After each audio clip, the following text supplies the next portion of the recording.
I got lost during a camping trip, but I wasn't the only one out there. Branches snapped somewhere behind me in the dark, too deliberate to be wind, too heavy to be a small animal. I froze completely, realizing I hadn't seen a trail marker in over an hour. I'm Derek, 28. Solo camping trip, something I did occasionally to reset after stressful work stretches.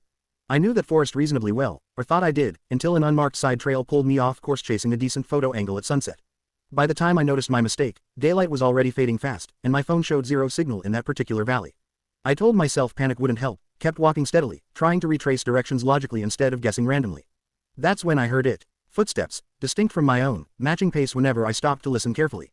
Hello, I called out, voice steadier than I actually felt inside. No response, just silence, followed by another branch snapping somewhere close. I picked up my pace, heart hammering now, genuinely unsure if I was dealing with wildlife or something else entirely. 20 minutes later, exhausted and properly scared, I stumbled into a small clearing and saw a flashlight beam sweeping nearby trees. Who's there? I called, cautious but relieved seeing actual light.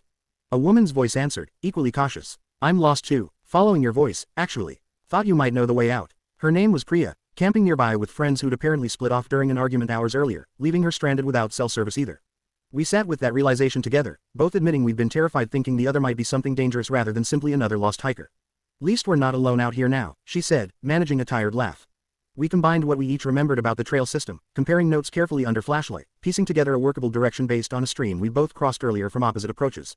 Walking together felt different than walking alone had, less frightening somehow, even though the actual danger level probably hadn't changed much. Around midnight, we finally spotted actual trail markers again, relief flooding through both of us simultaneously. We reached the main parking area near 1 in the morning, exhausted, dirty, genuinely relieved seeing actual cars again. Priya's friends were already there, frantic and apologetic, having called rangers about the situation an hour earlier. We exchanged numbers before parting, mostly out of shared trauma bonding more than anything romantic. We still text occasionally, mostly camping tips now, sometimes just checking in.